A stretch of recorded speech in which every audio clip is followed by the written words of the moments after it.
अब लाइंस जो होंगी ना वो सिमेट्रिकल फॉर्म में,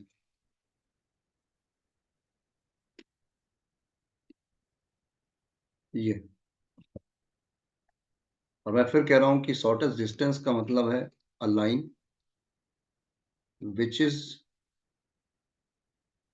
परपेंडिकुलर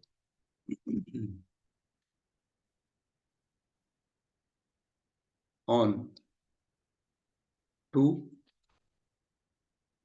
स्क्यू लाइंस।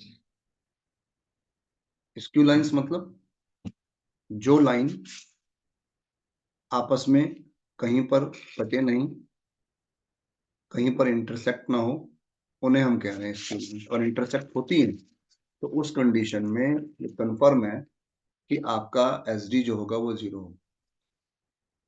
और इसके लिए मतलब किसी का दिमाग लगाना हो या ना लगाना हो, अगर सीधी सी बात उसे समझा दी जाए कि भाई देखो एक स्ट्रेट लाइन ये है, अगर और एक स्ट्रेट लाइन ये है, नोट्स में मैंने लैम्डा ही लिखा है लेकिन म्यू लिख लीजिएगा, ये है। तो डायरेक्ट एस डी का जो फॉर्मूला है, बिना दिमाग लगाए बिना सोचे, B1 cross B2 dot A2 minus A1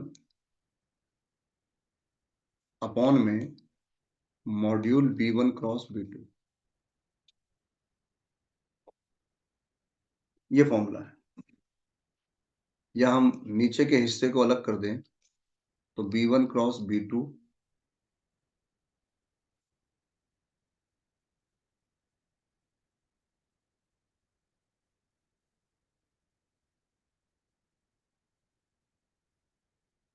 जी बात चल लीजिए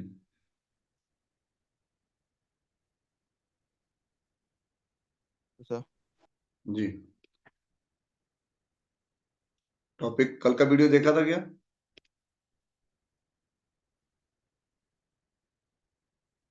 सर, अभी नहीं देखा, टाइम नहीं मिला था। यार देखो उसे, क्योंकि टॉपिक फिर टच में ऐसा ना समझ नहीं आएगा। अब यस उसमें सर। क्या है कि अब जो हम आज समझा रहे हैं उसका कल से क्या लिंक है, क्या टॉपिक था, क्या चीजें थी, ये बहुत जरूरी है। जी तो जी सर। मैं ये बात कर रहा था, देखो जो कल हमारी चीजें हमने की हैं या करी हैं, मैं हल्का सा एक समरी मार देता हूँ क्योंकि आप बैठे हैं तो फ्लो बनेगा आपका। शुरू में तो देखो जो हमने किया था वो है डीसीएस एंड डीआरएस। तो डीसीएस डीआरएस तो हमने खैर वेक्टर में भी कैरी किए थे, तो उतना इश्यू नहीं है। यहाँ पर हम बात कर रहे हैं स्ट्रेट लाइन, जो टॉपिक हम लोग चल रहा है इस टाइम 11.2 आपकी बुक का है, यस लेकिन सर। वैसे हम कहें तो स्ट्रेट लाइन। वेक्टर फॉर्म की हमें उतनी वैसे जरूरत नहीं है, फिर भी ये है इसकी वेक्टर फॉर्म।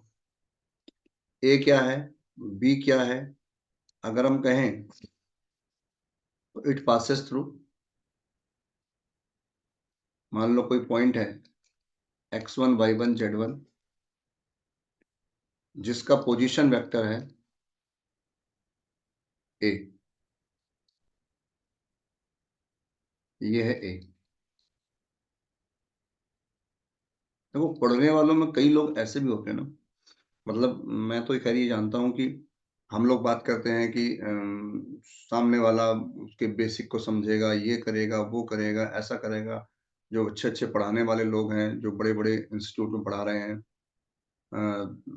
जो किसी भी चीज तरह का, या आईआईटी के नाम पर इस तरह के, तो वो बड़े ही टेक्निकल बातें करते हैं। लेकिन मोस्टली बच्चा जो पढ़ रहा है 70% वो ऐसा है, उसे कुछ नहीं पता, उसे कल इतना पता है स्ट्रेट लाइन कहीं दिख जाए और उसे इक्वेशन दिख जाए, क्या करना है उसका फॉर्मूला पता हो बस।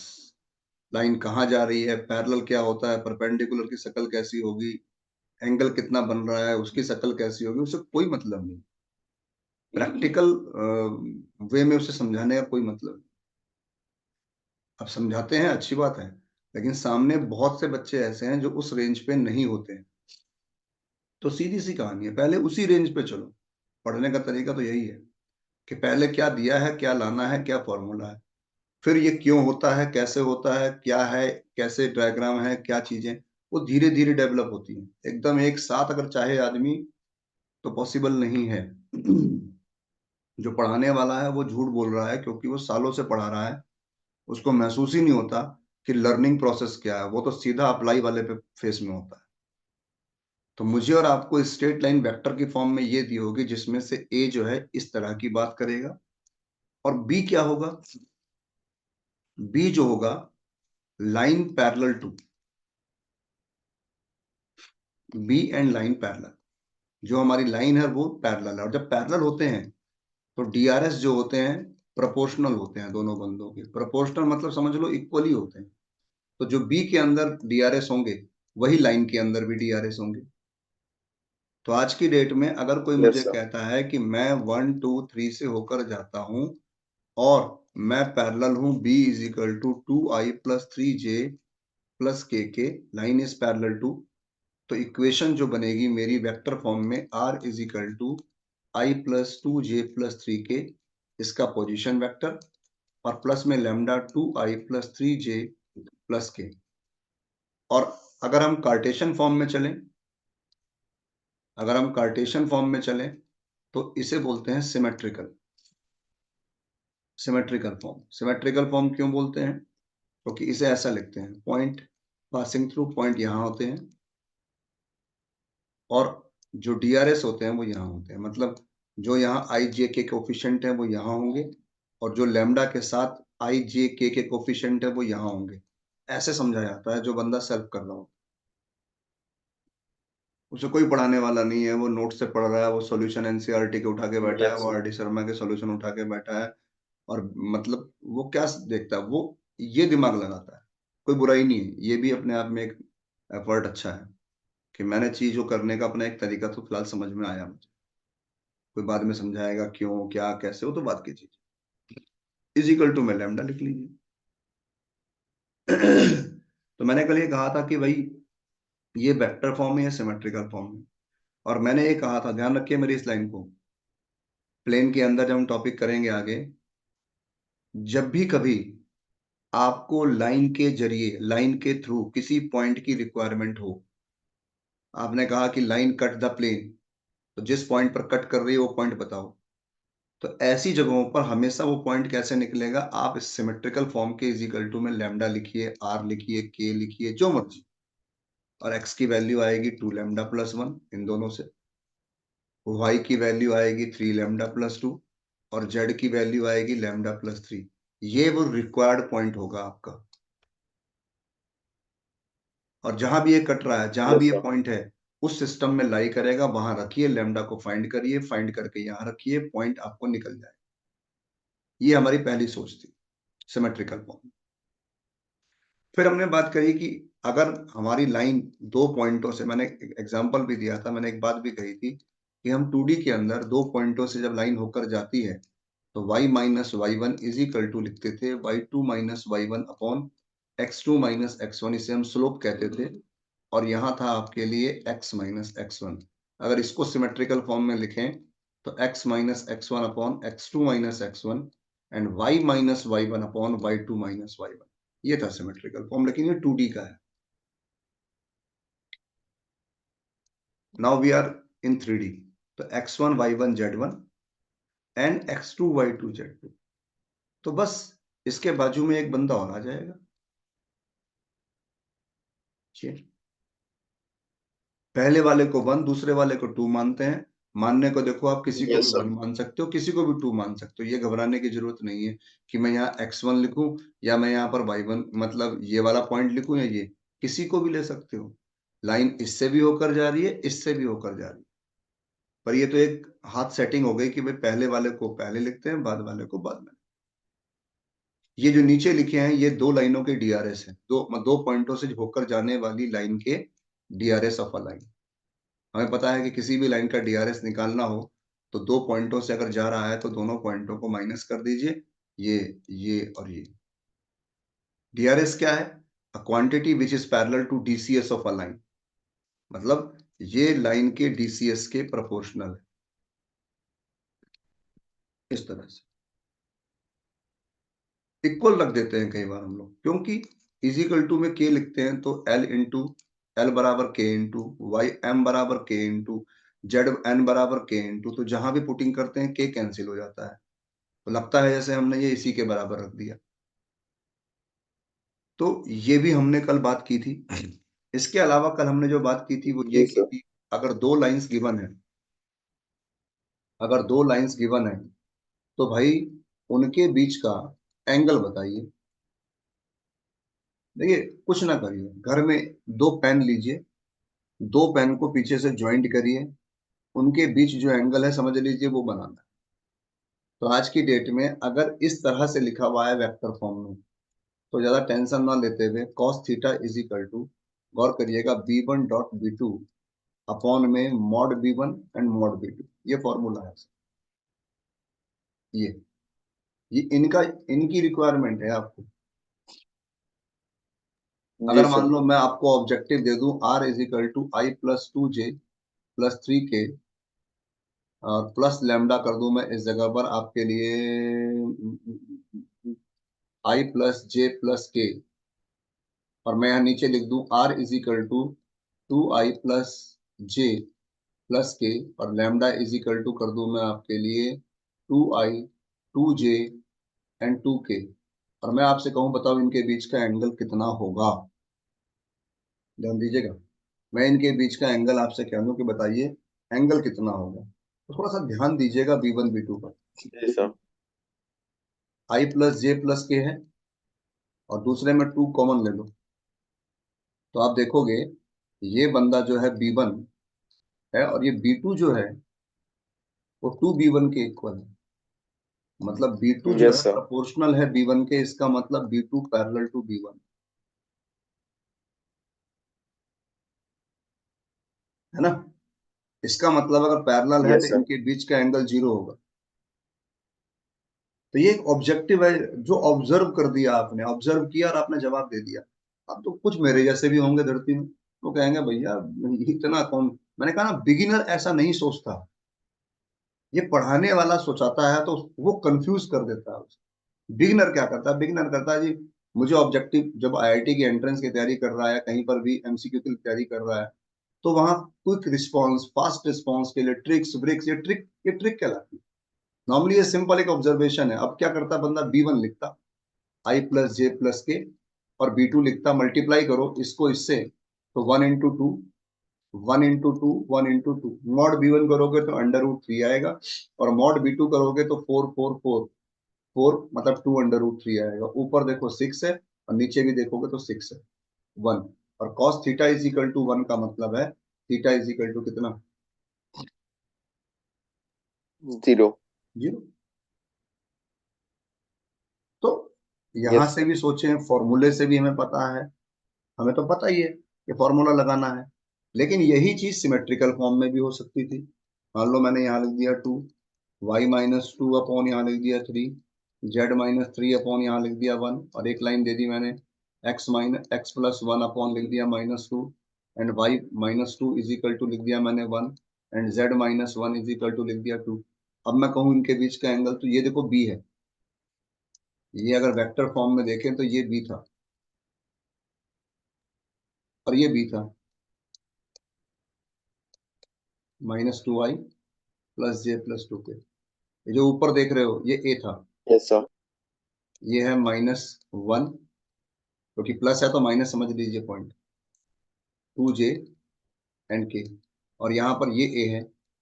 लेकिन एंगल निकालने में ए की कोई रिक्वायरमेंट नहीं है, कुछ भी नहीं।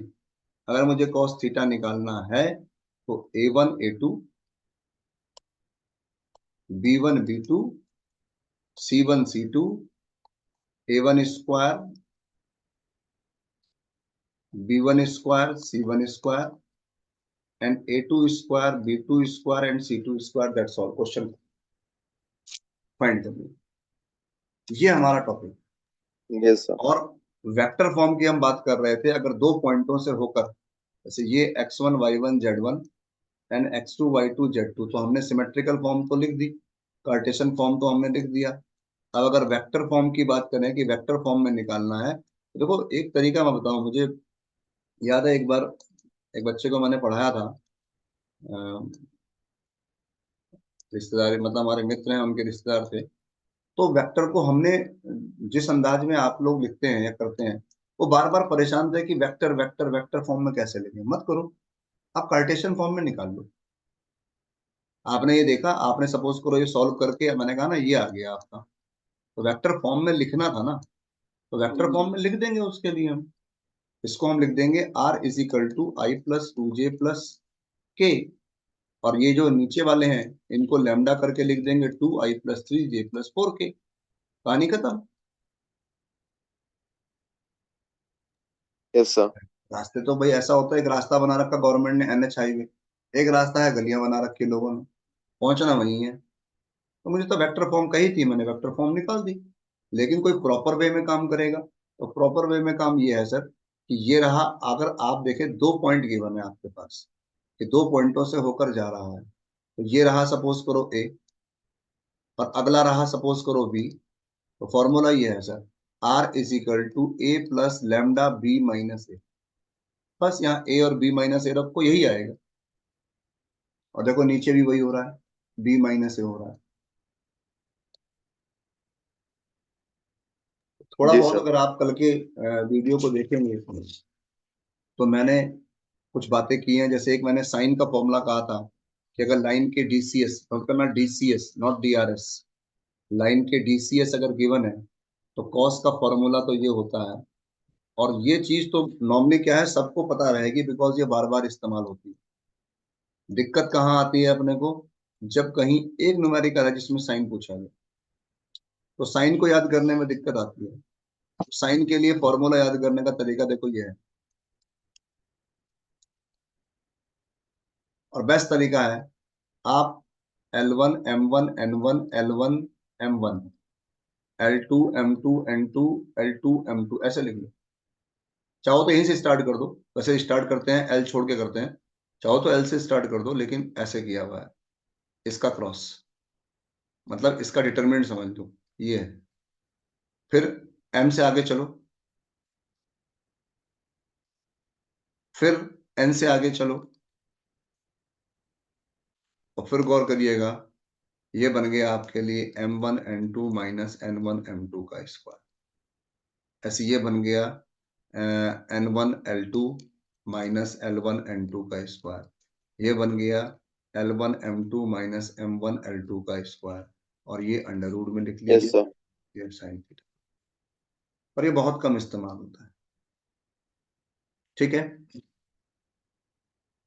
जी सर। अब हम जो काम कर रहे थे कल, वो ये था, मतलब जो आज शुरू करना था, वो था shortest distance between two line. इसके न्यूमेरिकल आपके बोर्ड में ज्यादा आते हैं, ध्यान रखिएगा, ये लॉन्ग क्वेश्चन आता है 4 या 6 नंबर में, और बहुत ही इजी।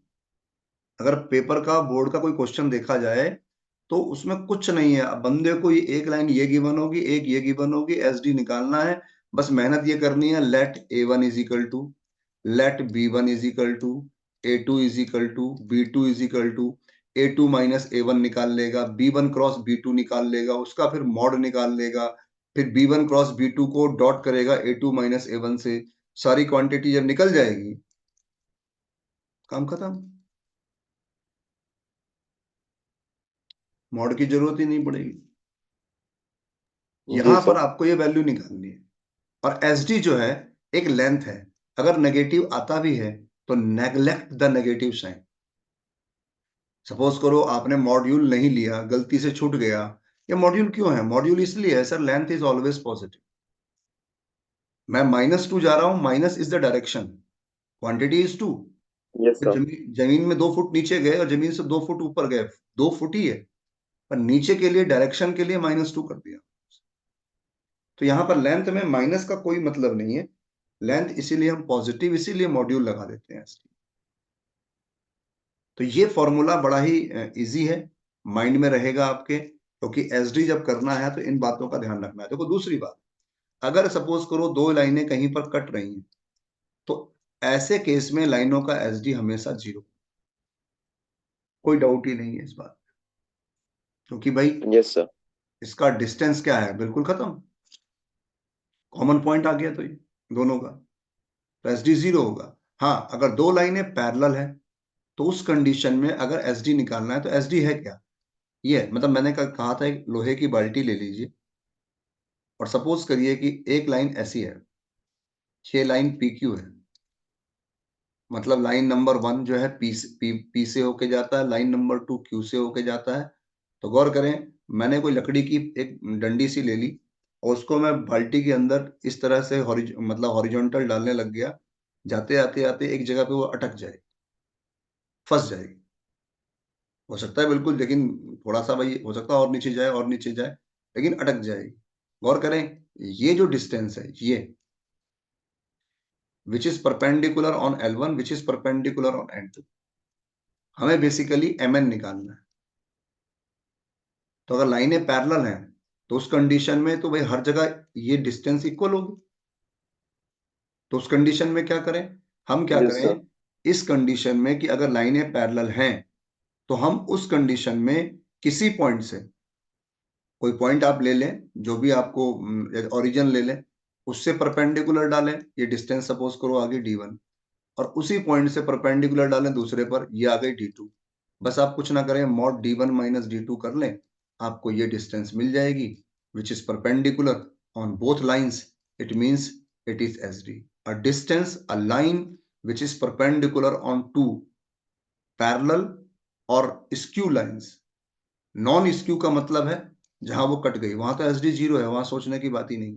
तो तीनों पॉइंट हमने मेंशन किए हैं और SD का फॉर्मूला आपके यस सर। सामने है, ठीक है ना। लेकिन ये बात हुई जो आप 12th में करते हैं। हम मैंने हम जो ग्रेजुएशन की बात कर रहे हैं, थोड़ी सी मैं ग्रेजुएशन का खामोखा नाम ले रहा हूँ, ग्रेजुएशन को भी छोड़िए, टॉपिक कोई ग्रेजुएशन का नहीं होता। अगर आपको आज की डेट में MSc लेवल की बुक पढ़ाई जाए तो आप वो भी पढ़ लेंगे, वो तो माइंड में बाहर लिखा होता है 12th, तो इसे लगता है 12th, टॉपिक कुछ नहीं है। प्रोबेबिलिटी तो देखो 10th का बच्चा भी पढ़ रहा है, 12th का बच्चा भी पढ़ रहा है। बस ये है कि उसके यहाँ बिल्कुल बेसिक है, आपके यहाँ एक्सटेंडेड है। और पढ़ने वाला MSc लेवल पर और BSc लेवल पे भी पढ़ रहा है, उसके यहाँ और एक्सटेंडेड है। तो जितना मिल जाए, ये यस लाइंस सर। अगर गिवन है तो मेरा SD जो है सर वो ये है, आपके लिए और मेरे लिए, B1 cross B2 dot A2 minus A1 upon में module of B1 cross B2। तो मॉड के अंदर मॉड, इसे तो बाहर निकाल सकते हैं आप, ये फॉर्मूला है। कुछ नहीं करना आपको, बस ये सब चीजें निकाल के यहाँ रखनी है और वैल्यू खत्म, दैट्स ओके। लेकिन अगर यही न्यूमेरिकल कार्टेशियन फॉर्म में हो, सपोज,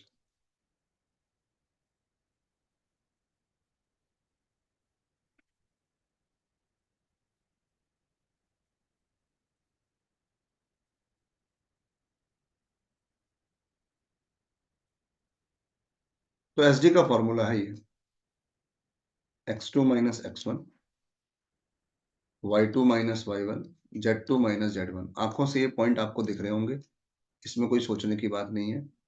और यहाँ A1 yes sir. B1 C1 और यहाँ पर A2 B2 C2, ये हो गया। बस ध्यान रखिएगा, अपॉन में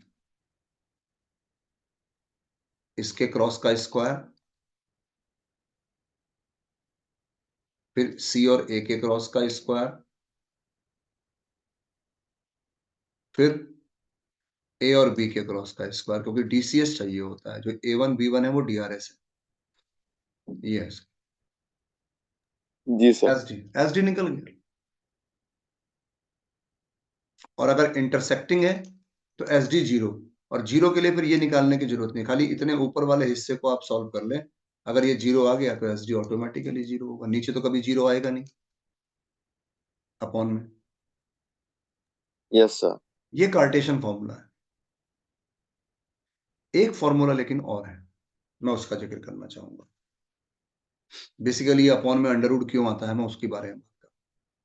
देखिए, ये मेरे लिए और आपके लिए, सपोज करें ये लाइन है जो कि परपेंडिकुलर है, परपेंडिकुलर है, ये M है, ये N है, ये L1 है जो पॉइंट P से होकर जाता है।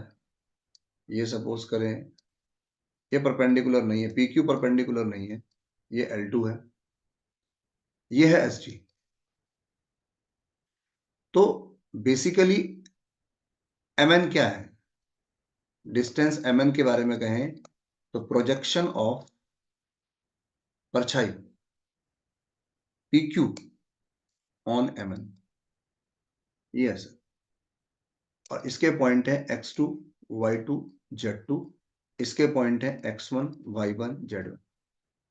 तो हम तो अपने जमाने में ऐसे रटते थे, जो ऑन के बाद आएगा उसका डीसीएस, और जो ऑन से पहले आएगा उसका डीआरएस। आपके यहाँ पहले भी आया ये चीज, ध्यान रखिएगा, वेक्टर में भी आई है।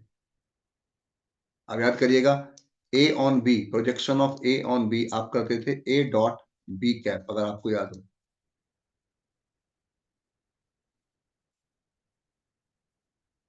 अब वेक्टर यस में सर। फॉर्मूला यूज करते थे, जो ऑन के बाद है उसका यूनिट वेक्टर, जो ऑन से पहले है उसका सिंपल वेक्टर। तो यूनिट वेक्टर में जो आई जे के कोफिशिएंट होते हैं वो डीसीएस होते हैं, और नॉर्मल वेक्टर में वो डीआरएस होते हैं।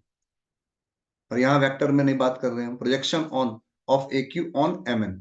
तो गौर करिएगा, एम एन में इस जगह पर L M N, L M N जो है वो डीसीएस है,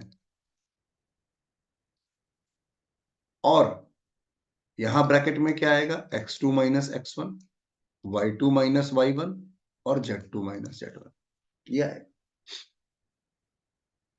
और क्वेश्चन खत्म। लेकिन समस्या क्या है, कोई कहे सर एलिमेंट क्या है, एलिमेंट की वैल्यू क्या होगी? तो गौर करिए, एलिमेंट डीसीएस ऑफ एसडी है, जो कि परपेंडिकुलर है L1 पर भी और L2 पर भी। L1 के डीआरएस हैं yes A1 sir. B1 C1, और L2 के डीआरएस है A2 B2 C2। तो नोटिस करिएगा, अगर एसडी परपेंडिकुलर है ऑन L1 एंड परपेंडिकुलर है ऑन L2, तो फॉर्मूला होगा L into A1 M into B1 N into C1 is equal to 0, L into A2 M into B2। एक DCS एक DRS ले रहा हूं, ध्यान देखिए, परपेंडिकुलर में ऐसा हो सकता है क्योंकि बराबर में 0 है इसलिए। यस तो सर। कहे जी A1 को डीसीएस में कन्वर्ट करो, तो A1 के अपॉन में अंडर रूट आएगा, B1 के अपॉन में अंडर रूट, C1 के अपॉन में जो अंडर रूट आएगा वो 0 में चला जाएगा। लिख सकते हैं इन दोनों से आपको एलिमेंट फाइंड करना है। ये भी ध्यान रखिए, एलिमेंट निकालने का तरीका, क्रॉस मल्टीप्लिकेशन सीख लीजिए। हम लोग, मुझे याद है एक बार जब क्रॉस मल्टीप्लाई, हम लोग क्या करते हैं, क्रॉस मल्टीप्लाई में 3 बार लिखते हैं, ऐसे मत लिखिए, 5 बार लिखिए, ऐसे 5 टाइम, ऐसे। एल के अपॉन में ये क्रॉस ये आएगा, एम के अपॉन में हम लोग क्या करते हैं, बाहर माइनस लगाते हैं, और A1 C2 C1 A2 करते हैं। मत करिए, कोई माइनस मत लगाइए, सीधा आगे चलिए, और एन के अपॉन में आगे, एन से आगे A1 B2 minus P1 A2। Confirm है? Yes sir. तो वास्तव में जो एल के अपॉन में है वो डीआरएस है, वो डीसीएस नहीं है। तो एल की वैल्यू कैसे आएगी, B1 C2 minus C1 B2 upon under root B1 C2 minus C1 B2 का square, C1 A2 minus A1 C2 का square, A1 B2 minus B1 A2 का स्क्वायर। ये B1 आएगी एल A2 की का वैल्यू, स्क्वायर। ये आएगी L की वैल्यू। Yes sir. ऐसी एम ऐसी एन, और तब रखेंगे यहां देखो एल एम एन, और देखो, अब देखो, अब समझ में आएगा आपको अपॉन में अंडर रूट क्यों। x2 माइनस x1 के इंटू में आएगा B1 C2 minus C1 B2, और देखो B1 C2 minus C1 B2 ये रहा, और अपॉन देख रहे हो आप? जी सर। ये है। तो अगर आपको सिमेट्रिकल फॉर्म गिवन है, तो नीचे लिखी हुई चीज हर हाल में डीआरएस होगी, कभी डीसीएस नहीं होगी। ध्यान रखिए, कभी डीसीएस नहीं होगी। कोई क्या, अगर डीसीएस हुई तो भी कोई दिक्कत नहीं है सर। मैंने क्या कहा, डीसीएस कैसे पता यस सर। लगता है? डीसीएस पता लगता है जब वो वैल्यू भाई 1 से छोटी हो, सारी, जिनका स्क्वायर करने पर 1 आ जाए। तो इसलिए ध्यान रखिए, नॉर्मल कभी भी चलते हुए सवाल में या गिवन न्यूमेरिकल में कभी भी आपको डीआरएस ही देगा, डीसीएस कभी नहीं देगा। आंख बंद करके ये बात ध्यान रखिए। यस और सर। एसडी निकल गया, बस इसी का खेल खेलना है। और ये न्यूमेरिकल आपके यहाँ लगभग लगभग मैंने देखा है 5-6 नंबर का या 4 नंबर का हर साल आता है। तो एक न्यूमेरिकल तो फिक्स है, प्लेन और एसडी। अब देखिए, एक फॉर्मूला जो हमने कहा कि अगर दो लाइनें पैरेलल है, मैंने कहा ना पैरेलल की पहचान कैसे होगी, आप ये देखेंगे कि भाई जो लैम्डा जो कोफिशिएंट है, लैम्डा और म्यू, उनके बाजू में एक ही बंदा है, तो ये पैरेलल है। यस इनके सर। बीच का एस डी अगर निकालना है, थोड़ा फॉर्मूला चेंज हो गया है। A2 माइनस A1 तो है, लेकिन अब B1 क्रॉस B2 नहीं है, सिंपल B है और मॉड B है, दैट्स ऑल। इसको ऐसा भी लिख सकते हो B क्रॉस, क्योंकि मॉड्यूल है तो फर्क नहीं पड़ता। जी सर। बस इतना आपको सोचना है। अगर आप नोट्स पे जाएंगे तो मैंने, क्योंकि हमने वेक्टर के नोट्स नहीं बनाए थे क्योंकि उतना मुझे दमदार लगा नहीं था, लेकिन हमने इस टॉपिक के लिए अगर आप जाओगे तो इसके हमने पूरे पीडीएफ में ये बातें मैं करने जा रहे हैं। तो देखिए फॉर्मूले लिखे हैं मैंने, ये सारी बातें मैंने यहाँ वन बाय वन लिख दी हैं, इनको आप पढ़ लीजिए। देखो यही तो पढ़ना है हमें। रिवीजन के दिन क्या होगा, अच्छा ये होता है, ये होता है, ये होता है, याद भी है आपको। आप इन्हीं को ना अपनी कॉपी में ऐसे, मैं तो ऐसे लिखता हूँ। मैंने एक कॉपी ली और मैं तो कह रहा हूँ एक स्लेट लिया ये मार्केट से खरीद के, जो जैसे लिखते हैं और वो इरेज हो जाता है, कॉपी खराब, और लाइनें खींचना बोलते जाओ मुंह से। अगर लाइन पैरेलल होंगी तो एस डी जीरो होगा, लाइन अगर सॉरी एस डी जो होगी वो फॉर्मूला क्या है, अगर लाइन इंटरसेक्ट कर रही है तो एस डी जीरो है, अगर लाइन पैरेलल भी नहीं है, इंटरसेक्ट भी नहीं कर रही है तो फॉर्मूला क्या है। इक्वेशन आर बराबर ये होता है, आर बराबर ये होता है, एस डी बराबर B one cross B two dot A one A two minus A one upon mod ये होता है। जब इतना बोल दोगे आप तो इतना कर भी दोगे आप।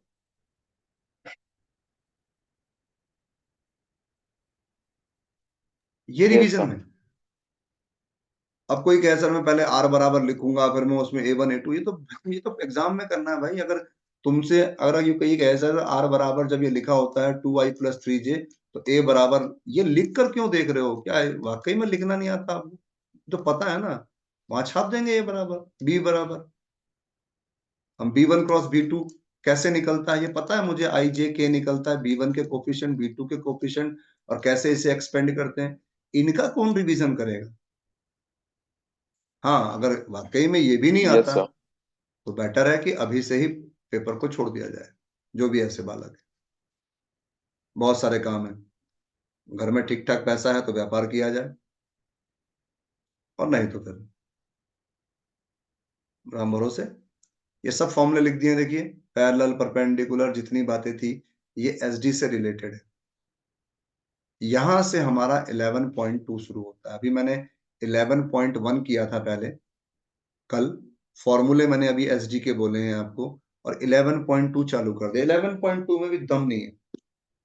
अगर एनसीईआरटी की बुक आपके पास पड़ी हो तो कल हम इस पर चर्चा कर लेंगे खैर, लेकिन फिर भी एक बार आप निगाह लेंगे। 11.2 के ना मैंने एग्जाम्पल बाद में किए हैं, मेरे दिमाग में आया कि एग्जाम्पल भी करने चाहिए, तो फिर मैंने एग्जाम्पल भी सॉल्व किया। मैं एक एग्जाम्पल ही आपके सामने रख देता हूँ फिलहाल, क्वेश्चन तो हम करते रहेंगे। देखो मैं एग्जाम्पल बताऊं आपको, आपके 11.2 में जो एग्जाम्पल नंबर है 11 और एग्जाम्पल नंबर है 12। अच्छा, और आगे एग्जाम्पल है, एग्जाम्पल नंबर है 9। बहुत सारे हैं, चलिए एक एक करके बात करते हैं जो ढंग का दिखेगा। ये है सर मुझे दिया हुआ है एस डी 11th और 12th, दो एग्जाम्पल है बढ़िया से। अगर आप एनसीईआरटी की यस सर। बुक देख रहे हो, उसमें लिखा है sir R is equal to I+J+ lambda 2i-j+k and R is equal to 2i+j-k plus mu. बस साफ साफ लिखना है, मेरी तरह गंदा गंदा करके नहीं लिखना है, क्योंकि ये मार्कर पेन तो है नहीं, ये बोर्ड पे लिखना है तो इसलिए बहुत अच्छा लिखना है। साफ लिखना है, फिर क्या करना है, कंपेयरिंग भाई, पूरा आडंबर करना है।